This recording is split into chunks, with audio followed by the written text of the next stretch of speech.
الحمدللہ علی احسانی والشکر لہ علی توفیقہ وامتنانی واشہد ان لا الہ الا اللہ وحدہ لا شریک لہ تعظیما لشانی اللہم صل وسلم علی عبدک ورسولک محمد وعلی آلہ وصحبہ واخوانی اما بعد۔ ناظرین کرام، السلام علیکم ورحمۃ اللہ وبرکاتہ۔ آپ سب کا استقبال ہے۔ میں ہوں آپ کا میزبان عبد الباسط، اور ہمارے ساتھ اسٹوڈیو میں ہندوستان کی مشہور دینی شخصیت رضا اللہ عبد الکریم صاحب حفظہ اللہ تشریف فرما ہیں۔ شیخ صاحب السلام علیکم ورحمۃ اللہ وبرکاتہ۔ السلام ورحمۃ اللہ وبرکاتہ۔ ناظرین، آپ کو یاد ہوگا کہ پچھلے ایپیسوڈ میں ہماری جو گفتگو تھی وہ مقام حدیث کے تعلق سے تھی۔ شریعت میں حدیث کا کیا مقام ہے اور یہ کتنا ضروری ہے قرآن فہمی کے لیے۔ ہم آج کے اس محفل میں بھی انشاءاللہ العزیز اسی بات کو آگے بڑھائیں گے اور دیکھیں گے کہ حدیث کو سلف صالحین نے کیا درجہ دیا۔ سلف صالحین میں آپ جانتے ہیں سب سے پہلے صحابہ کا درجہ آتا ہے، سب سے پہلے صحابہ کا نمبر آتا ہے۔ جب بھی ہم سلف کا نام لیتے ہیں تو سب سے پہلے اس میں صحابہ کرام آتے ہیں۔ ہم دیکھتے ہیں کہ حدیث کو صحابہ کرام نے کیا مقام دیا۔ ایسے ہی تابعین جو کہ خیر القرون ہیں، جن کے لیے مشہود لہم بالخیریہ ہیں، جن کے لیے اللہ کے رسول صلی اللہ علیہ وسلم نے کہا ہے کہ یہ سب سے افضل لوگ ہیں، سب سے بہترین زمانہ ہے، ان لوگوں نے حدیث کو کیسے سمجھا، اس کو کیا مقام دیا، یہی چیز ہم اپنے مہمان شیخ رضا اللہ عبد الکریم صاحب حفظہ اللہ سے جاننا چاہیں گے۔ شیخ، صحابہ کرام اور تابعین اور تبع تابعین اور محدثین اعظام نے حدیث کو کیا درجہ دیا؟ کیا جس طرح آج لوگ حدیثوں کا استخفاف کرتے ہیں یا اس کو وہ مقام نہیں دیتے جس کا حدیث مستحق ہے، صحابہ کرام اور تابعین تبع تابعین وغیرہ نے حدیث کو کیا درجہ دیا ہے؟ الحمدللہ والصلاۃ والسلام علی رسول اللہ۔ آج بھی حدیث کو وہ مقام دیا جاتا ہے جس کی وہ مستحق ہے، اگرچہ بعض لوگ اس روش سے ہٹ گئے ہیں، لیکن امت مسلمہ کی اکثریت آج بھی اسی بنیاد پر قائم ہے جو بنیاد رسول اکرم صلی اللہ علیہ وسلم نے رکھی تھی۔ صحابہ کرام رضوان اللہ تعالیٰ علیہم اجمعین، آپ چند ابتدائی واقعات، رسول اکرم کی رحلت ہوئی جی، اور اس کے بعد چند واقعات جو پیش آئے، صرف ان کو دیکھ لیں آپ اور یہ دیکھیں کہ یہ واقعات کس قدر سنگین صورتحال اختیار کر گئے تھے اور یہ کیسے حل ہوئے۔ اگر صرف اس پر ہم نظر ڈال لیں تو ہمیں اندازہ ہو جائے گا کہ صحابہ کرام رضوان اللہ تعالیٰ علیہم اجمعین احادیث کو کیا مقام دیتے تھے اور حقیقت اور واقعیت میں اسلام میں حدیث کی اہمیت کیا ہے۔ رسول اکرم صلی اللہ علیہ وسلم کا انتقال ہو گیا۔ حضرت عمر بن الخطاب رضی اللہ تعالیٰ عنہ یہ سب سے مستند کتاب کے اندر، جی جی، بخاری، مسلم اور دیگر تمام حدیث کے اندر اور تاریخ کے اندر یہ بات پورے وثوق کے ساتھ لکھی ہوئی ہے کہ وہ یہ بات ماننے کے لیے تیار نہیں ہوئے۔ اللہ کے رسول کا انتقال ہو گیا، آپ سوچتے تھے کہ نہیں، اللہ رب العزت نے وقتی طور پر کسی وجہ سے آپ کو سلا دیا ہے، ایک خاص قسم کی نیند طاری کر دی ہے، انہیں آپ کا انتقال نہیں ہوا، اب بیدار ہوں گے، آپ بیدار ہوں گے دوبارہ۔ لیکن دیگر صحابہ کرام اس بات کو سوچ کر کی کہ اللہ کے رسول ہمارے درمیان سے رخصت ہو گئے، اس قدر رنج اور تکلیف میں تھے کہ وہ اس واقعے پہ کچھ کہنے کی پوزیشن میں نہیں لگ رہے تھے۔ حضرت ابوبکر صدیق رضی اللہ تعالیٰ عنہ مدینہ کے باہر، عوالی میں، مدینہ کے باہر جو چھوٹی موٹی بستیاں تھیں ان میں ان کا کام چلتا تھا، کپڑے بنائی کے کچھ کر گئے، کچھ چیزیں لگی ہوئی تھیں جہاں وہ نگرانی کے لیے جایا کرتے تھے۔ اللہ کے رسول سے اجازت لے کر ہی گئے تھے، تھوڑا طبیعت نے سنبھالا لیا، آپ کو لگا کہ اب تو آپ صحت یاب ہو رہے ہیں تو اللہ کے رسول اگر اجازت ہو تو میں ذرا ہو جاؤں، کہا کہ آ جاؤ، چلے گئے۔ وہاں پر آپ کو اطلاع ملی کہ اس طرح کا حادثہ ہو گیا، وہاں سے آئے، گھر نہیں گئے، سیدھے رسول اکرم صلی اللہ علیہ وسلم کے کاشانے پر حاضر ہوئے۔ آپ اپنی چارپائی پر چادر اوڑھے ہوئے لیٹے ہوئے ہیں، چادر مبارک ہٹائی، رسول اکرم صلی اللہ علیہ وسلم کی پیشانی کا بوسہ لیا، فرمایا طبت حیا و طبت میتا لن یجمع اللہ علیک موتتین، اور اتنا کہہ کر جو نظر اٹھائی، جو صحابہ کرام، حجرہ چھوٹا سا جی جی، باہر مسجد نبوی ہے، دیکھا کہ بھیڑ لگی ہوئی ہے اور حضرت عمر تلوار ہاتھ میں لیے گھوم رہے ہیں، اگر کسی نے کہہ دیا کہ اللہ کے رسول کا انتقال ہو گیا تو گردن اڑا دوں گا، یعنی یہ بات قابل قبول نہیں تھی ان کے لیے، وہ سوچ نہیں سکتے تھے کہ ایسا ہو جائے گا۔ گئے، عمر کو کہا بیٹھ جاؤ، لیکن وہ اتنے جوش میں تھے بیٹھنے کا کوئی نام ہی نہیں۔ نام لے لیا۔ حضرت ابو بکر صدیق رضی اللہ تعالیٰ عنہ نے کھڑے ہو کر ایک خطبہ، مختصر خطبہ ارشاد فرمایا، انک میت وانہم میتون وما محمد الا رسول قد خلت من قبلہ الرسل افئن مات او قتل انقلبتم علی اعقابکم۔ قرآن شریف میں یہ آیتیں جو رسول اکرم کے تعلق سے بیان کی گئی ہیں، جس میں لفظ موت کا تذکرہ، اور پھر اس کے بعد اعلان فرمایا من کان یعبد محمدا فإن محمدا قد مات ومن کان یعبد اللہ فإن اللہ حی لا یموت۔ حضرت ابوبکر صدیق رضی اللہ تعالیٰ عنہ کے اس مختصر خطبے کے بعد حضرت عمر فاروق پر جیسے لرزہ طاری ہو گیا۔ وہ بعد میں بیان کرتے تھے کہ حضرت ابوبکر صدیق کا خطبہ سننے کے بعد مجھے ایسا لگا کہ یہ آیتیں آج ہی نازل ہوئی ہیں، پہلے سے حالانکہ یاد تھیں، پڑھی تھی، لیکن حادثہ اتنا عظیم تھا کہ ان کی طرف توجہ ہی نہیں جا رہی تھی۔ دیکھیے جس میں اس قدر اختلاف تھا کہ جس کی وجہ سے گردن کاٹنے کے لیے تیار تھے، حضرت ابوبکر صدیق رضی اللہ تعالیٰ عنہ کے اس خطبے سے وہ مرحلہ تو حل ہو گیا۔ حل ہو گیا۔ اب مرحلہ آیا کہ رسول اکرم صلی اللہ علیہ وسلم کو دفن کہاں کیا جائے، مرحلہ آیا کہ آپ کا خلیفہ کون بنے، جی مرحلہ آیا کہ آپ کو کیسے نلہایا دلہایا جائے، کئی سارے مرحلے، آپ کے پراپرٹی کی تقسیم جو چھوڑ کے گئے۔ اب یہ سارے مرحلے ایسے تھے کہ ان کا کوئی حل نظر نہیں آ رہا تھا۔ آپ کا خلیفہ کون بنے، آپ نے اپنی زبان مبارک سے فرمایا نہیں کہ میرے بعد فلاں خلیفہ بنے گا، نامزد نہیں کیا تھا۔ نامزد نہیں کیا، تو اب اختلاف ہو رہا ہے۔ قرآن شریف کو دیکھیں، کتاب کامل ہے، لیکن قرآن شریف میں کہیں کوئی بیان نہیں ہے، کیا کیا جائے، اشارہ بھی موجود نہیں۔ اشارہ بھی موجود نہیں ہے۔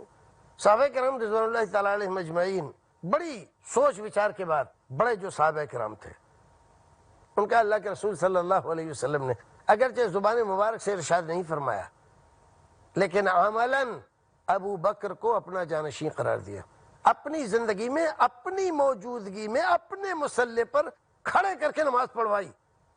اس کا مطلب یہ ہے کہ آپ یہ چاہتے تھے کہ میرے بعد ابو بکر کو میرا جانشین بنایا جائے۔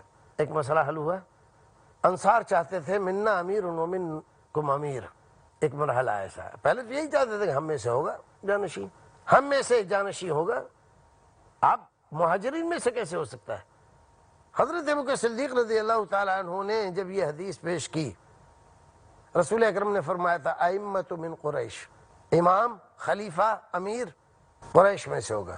دیکھیے قرآن نے رہنمائی نہیں کی، حدیث نے رہنمائی کی، اور سارے صحابہ کرام نے اس کو مان لیا، گردنیں جھک گئیں، رسول اکرم کا فرمان ہے۔ یہ بھی مرحلہ آیا تھا کہ ہم میں سے ایک امیر ہوگا اور تم میں سے ایک امیر ہوگا، لیکن جب رسول اکرم کا فرمان آ گیا تو سب نے ہتھیار ڈال دیے اور رسول اکرم کی بات مان۔ اگر صحابہ کرام حدیث کو نہ مانتے ہوتے تو کیا یہ جھگڑا ختم ہو سکتا تھا؟ کبھی نہیں۔ آج فرض کیجئے یہ حدیث نہیں ہے اور اس مسئلے کو حل کیجئے، آپ ناقابل حل ہے، نہیں کر سکتے آپ، کبھی نہیں۔ اور خاص طور سے قرآن کی بنیاد پر تو کر ہی نہیں سکتے، حدیث کی بنیاد پر، رسول اکرم صلی اللہ علیہ وسلم کے فرمودات کی بنیاد پر یہ اتنا بڑا مسئلہ جس میں دونوں طرف سے تلواریں کھینچی ہوئی تھیں، حل ہو گیا۔ اب آپ کو کہاں دفن کیا جائے؟ بعض صحابہ کرام کہتے تھے کہ نہیں، آپ کو بیت المقدس میں دفن کیا جائے۔ کیوں؟ سبحان اللہ۔ اس لیے کہ انبیاء کرام زیادہ تر بیت المقدس میں وہیں مدفون ہیں، لہذا آپ کو بھی وہیں دفن کیا جائے۔ بعض کہتے تھے نہیں، جہاں آپ پیدا ہوئے وہیں پر دفن کیا جائے، یعنی مکے میں۔ بعض کا کہنا تھا کہ یہیں پر مدینے میں، کیونکہ آپ ہجرت کر کے آ گئے ہیں یہاں پر، لہذا یہاں سے دوبارہ مکے جانے کا کیا مطلب ہے؟ عجیب عجیب رائے۔ بقی میں دفنا دیں، بقی میں، عام مسلمانوں کے درمیان میں کیسے کر دیں؟ یہ اعتراض، لوگوں کی الگ الگ رائے بن رہی ہے۔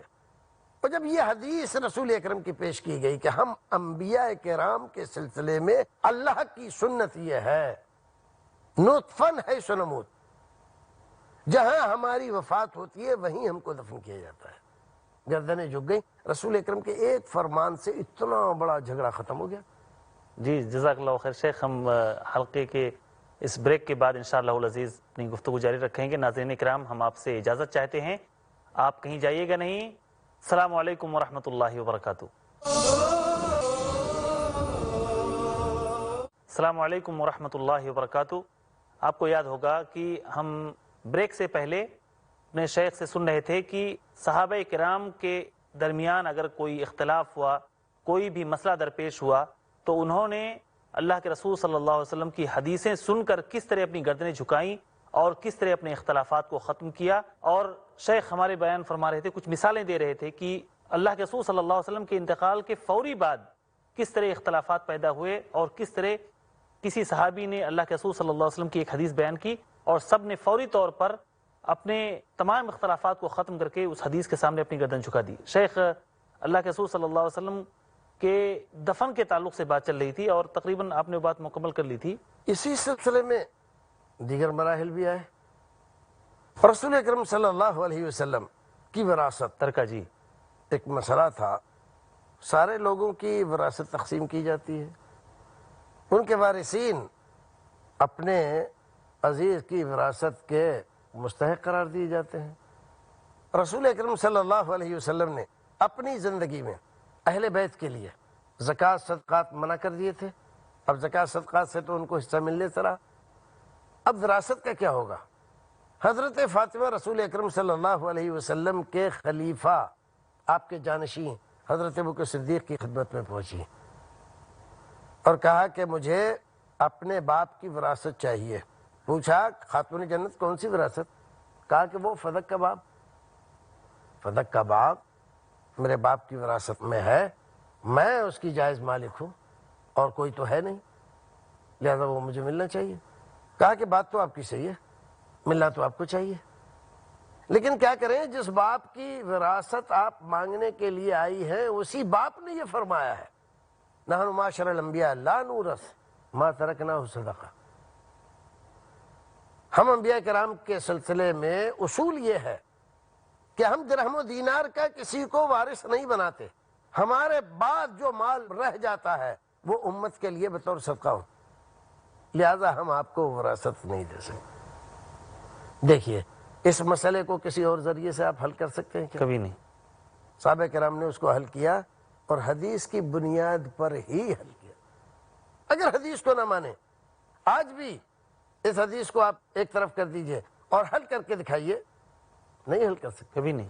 صحابہ کرام نے حدیث کو مانا، حدیث کی تشریح حیثیت کو قبول کیا، صحابہ کرام نے اسی کی بنیاد پر، حدیث کی بنیاد پر عظیم خلافت اسلامی قائم کی اور اسی کی بنیاد پر احکامات اسلامیہ جاری فرمائے، حدود جاری فرمائے، جنگیں لڑی، معاملات، عبادات، ان تمام چیزوں کو حدیث کی روشنی میں متعین فرمایا۔ اگر حدیث کو آپ نہیں مانتے ہیں اور اس کو تشریع اسلامی کے لیے لازمی جز قرار نہیں دیتے ہیں تو یہ مسائل کبھی حل نہیں ہوتے۔ اسلام اسی زمانے میں اتنے خلفشار سے دوچار ہوتا کہ شکست و ریخت سے دوچار ہو کر وہیں ختم ہو چکا ہوتا، لیکن اگر بچایا تو حدیث نے بچایا۔ یہ حدیث کی اہمیت۔ تو یہ مقام جو حدیث کو حاصل ہے شیخ، کیا اللہ کے رسول صلی اللہ علیہ وسلم کے زمانے ہی میں، جیسے کہ کہا جاتا ہے کہ آپ کے زمانے تک یہ چیزیں محدود تھیں، صرف آپ کے صحابہ کرام کے لیے یہ چیزیں تھیں، کیا بعد میں بھی آنے والی نسلوں نے، بعد میں سلف صالحین نے اس کو باقی رکھا؟ جو لوگ یہ کہتے ہیں کہ صرف ان کے زمانے تک تھی، ان کے پاس کوئی دلیل بھی تو ہونی چاہیے۔ کوئی بات بھی دعویٰ کر دینے سے تو حاصل نہیں ہوتی، دلیل ہونی چاہیے، دلیل کوئی ہے نہیں۔ رسول اکرم صلی اللہ علیہ وسلم نے اپنی زندگی میں جو کچھ فرمایا، آخری دور میں فرمایا ترکت فیکم امرین، تو یہ ترکت فیکم کے مخاطب صرف صحابہ کرام تھے، باقی امت نہیں تھی، ہم لوگ نہیں تھے۔ ہمارے لیے آپ نے نہیں چھوڑا کتاب و سنت کو، ہمارے لیے کتاب و سنت کو چھوڑا۔ ترکت فیکم امرین لن تضلوا ما ان تمسکتم بہما، کتاب اللہ و سنت رسولہ یا سنتی۔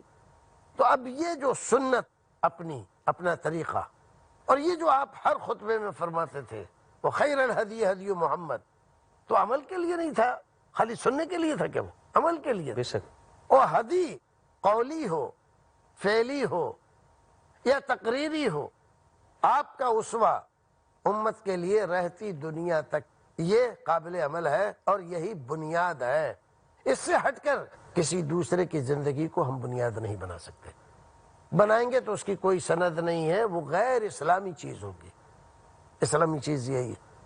صحابہ کرام رضوان اللہ تعالیٰ علیہ مجمعین کے بعد محدثین کرام نے جو خدمتیں کی، ایک ایک صحابی کے ساتھ کئی تابعی چمٹ گئے، زندگی بھر ان کے ساتھ رہے، ایک ایک بات کھود کے ان سے پوچھتے رہے. ایک اسکول حضرت عبداللہ ابن مسعود کا ہے، ایک عبداللہ ابن عمر کا ہے، ایک عبداللہ ابن عمر بن العاص کا ہے، ایک عبداللہ ابن عباس کا ہے. یہ دیکھیے جی ان کے مشہور تلامذہ ان کے ساتھ رہے. قرآن شریف کی تشریح ہو، عام معاملات ہوں، حدود ہوں یا عبادات ہوں، ہر ایک چیز کو انہوں نے کتنی تفصیل کے ساتھ روایت کیا ہے. اگر تابعین کے نزدیک حدیث کی کوئی تشریح اہمیت نہ ہوتی تو ان صحابہ کرام کے ساتھ چمٹنے سے فائدہ ان کے کیا تھا؟ پھر جمع کرنے کی ضرورت ہی کیا جمع کرنے کی کوئی ضرورت ہی نہیں تھی. تو یہ تمام نے جمع کی احادیث ایک ایک صحابی کی اور ان کے لیے باقاعدہ صحیفے تیار کیے. آج دیکھیے صحیفہ حمام ابن منبہ حضرت ابو ہریرہ رضی اللہ تعالیٰ عنہ کے حضرت ابو ہریرہ رضی اللہ تعالیٰ عنہ کے داماد کے طور پر ہوتے تھے. وہ ان کا یہ صحیفہ سب سے قدیم ترین صحیفہ جو آج بھی پایا جاتا ہے. ابھی تقریباً 15-20 سال ہوئے ہوں گے، یہ جرمنی کے ایک لائبریری میں مشہور اسکالر محقق حمید اللہ صاحب کو، جو حیدرآباد کے تھے اصلاً، وہاں جرمنی میں جا کر بس گئے تھے، ان کو ایک جگہ ملا اور انہوں نے اس کو ایڈٹ کیا. تو یہ صحیفہ حمام ابن منبہ جب ایڈٹ ہو کر آیا، آج کل جو اشاعت کے وسائل ہیں ان سے مرصع ہوا، لوگوں کے سامنے آیا، لوگوں نے دیکھا، علماء کرام نے دیکھا، اس کو ملاحظہ کیا. اب لوگوں کو اس بات کی چنتا ہوئی کہ یہ احادیث جو اس کے اندر موجود ہیں، ذرا ان کو دیکھا جائے، ان کی تخریج کی جائے، کہاں یہ حدیثیں اور کہاں پائی جاتی ہیں. تو آپ کو یہ میں بتاتے ہوئے مسرت محسوس کر رہا ہوں کہ جب تخریج کی گئی تو ایک حدیث بھی صحیفہ حمام ابن منبہ کی ایسی نہیں پائی گئی جو موجودہ ہماری احادیث کی کتابوں میں نہ ہو. ساری احادیث مسند امام احمد ابن حنبل میں موجود ہیں. سبحان اللہ. ہے نہیں تعجب کی بات؟ بے شک تعجب کی بات. صحیفہ صادقہ حضرت عبداللہ ابن عمر بن العاص رضی اللہ تعالیٰ عنہ کا، انہوں نے اپنا ایک صحیفہ رسول اکرم کے زمانے میں ترتیب دیا. بعض لوگوں نے اعتراض کی، کیا کرتے ہیں آپ؟ اللہ کے رسول کی حدیثیں لکھتے ہیں آپ کو معلوم نہیں ہے؟ ارے اللہ کے رسول کبھی خوشی میں ہوتے ہیں، کبھی غمی میں ہوتے ہیں، کبھی ناراضگی کی حالت میں ہوتے ہیں، غصے میں ہوتے ہیں. ان کے کہنے کا مطلب یہ جیسے ہم غصے میں اپنے اوپر قابو نہیں رکھ پاتے ہیں، کبھی وہ بات کہہ دیتے ہیں جو ہمیں نہیں کہنا چاہیے. بالکل. اللہ کے رسول کو بھی غصہ آتا ہے کہ کبھی کبھی ایسی سخت بات کہہ دیتے ہیں، تو ہر بات آپ لکھ لیتے ہیں، وہ دین کا حصہ بن جائے گی، ایسا نہیں کرنا چاہیے. لوگوں کا یہ اعتراض تھا. وہ بیچارے بڑے پریشان ہوئے، اتنی محنت سے لکھ رہے ہیں ایک ایک بات. بالکل. اب ایسی بات کہہ دی گئی، ان کی محنت تو لگا کے سب ضائع ہو گئی. اللہ کے رسول کی خدمت میں حاضر ہوئے. اللہ کے رسول، میں آپ کی باتیں لکھا کرتا ہوں، لیکن کچھ لوگ ایسے اعتراض کر رہے ہیں. کبھی آپ خوشی میں ہوتے ہیں، کبھی رنج کی کیفیت سے دوچار ہوتے ہیں، کبھی غصے کی حالت میں ہوتے ہیں، اور آپ ہر بات لکھ لیتے ہیں. آپ نے فرمایا، عبداللہ لکھو، کوئی حرج نہیں ہے. لا یخرج من ھذا الا الحق. میری زبان سے میں خوش رہوں تب بھی، ناخوش رہوں تب بھی، غمی میں ہوں تب بھی، خوشی میں ہوں تب بھی، اور بہت زیادہ ناراضگی اور غصے میں ہوں تب بھی حق کے علاوہ کچھ نہیں نکلتا. سبحان اللہ.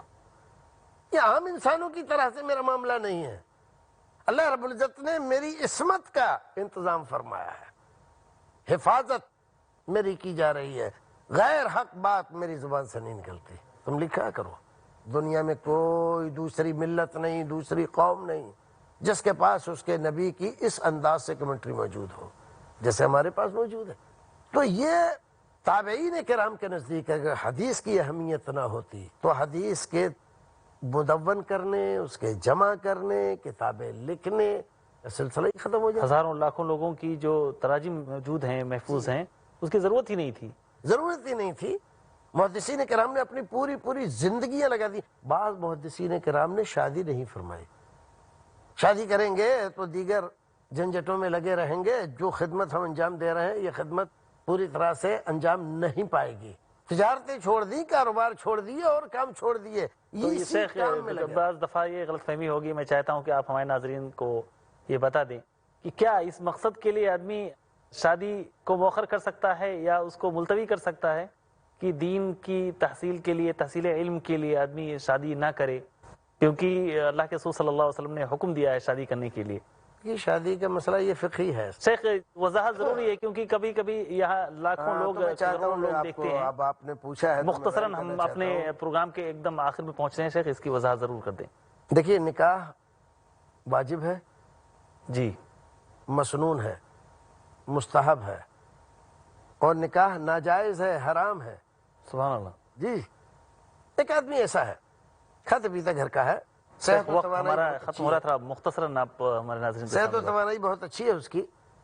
ڈر ہے اسے کہ اگر اس نے نکاح نہیں کیا تو ضرور برائی میں گرفتار ہو جائے گا. ایسے آدمی کے لیے واجب اور فرض کے درجے میں ہے نکاح کرنا. اور ایک آدمی ایسا ہے, اب اختصار کر رہا ہوں, آپ کر رہے ہیں, ورنہ تو بہت طویل یہ موضوع ہے, تبھی اس کی وضاحت ہوتی ہے. ایک آدمی ایسا ہے کہ شادی کرے تو نہ کرے تو اس کو کوئی فرق نہیں پڑتا, اور روزے وغیرہ رکھتا رہتا ہے, اس لیے برائی میں گرفتار ہونے کی اس کے کوئی چانس ہی نہیں ہے, اور پورا اعتماد ہے اس کو اپنے اوپر, نہیں کرتا ہے, کوئی فرق نہیں پڑتا اس کو. ایسا آدمی. اور ایک آدمی ایسا ہے کہ شادی کرتا ہے, شادی کرنے کے بعد بیوی کے حقوق ادا نہیں کرتا, اس کو کھلاتا نہیں, پلاتا نہیں, پہناتا نہیں, اور جو فطری ضرورت ہے وہ بھی اس کی پوری نہیں کر پاتا. ایسے آدمی کے لیے شادی کرنا ناجائز ہے, حرام ہے. دوسرے کی زندگی برباد کرنے کا اس کو حق نہیں ہے. تو دیکھیے, بہت سارے احکام ہیں الگ الگ. محدثین کرام نے جو کچھ کیا, ان کو اپنے اوپر پورا اعتماد تھا اور اس خدمت پر, عظیم خدمت پر لگے رہے, لہٰذا ان کو موقع نہیں ملا. یہ نہیں تھا کہ اس سے اعراض کیا, انہوں نے اعراض نہیں کیا, موقع نہیں ملا ان کو شادی کریں. جیسے جزاک اللہ خیر, یہ شبہ بھی زائل ہو گیا. ناظرین کرام, آپ نے دیکھا کہ حدیثوں کی حفاظت کس طرح کی گئی, اور صحابہ کرام کی زندگی میں, تابعین کی زندگی میں, محدثین اعظام کی زندگی میں حدیثوں کو کیا مقام حاصل تھا, اور انہوں نے کیا مقام اس کو دیا, اس کے لیے کیا کوششیں کی. اللہ رب العالمین سے دعا ہے کہ اللہ تعالی ہمیں بھی حدیث کے مقام کو سمجھنے اور اسے اپنی زندگی میں بسانے کی توفیق عطا فرمائے. آمین. وآخر دعوانا الحمدللہ رب العالمین. والسلام علیکم ورحمۃ اللہ وبرکاتہ.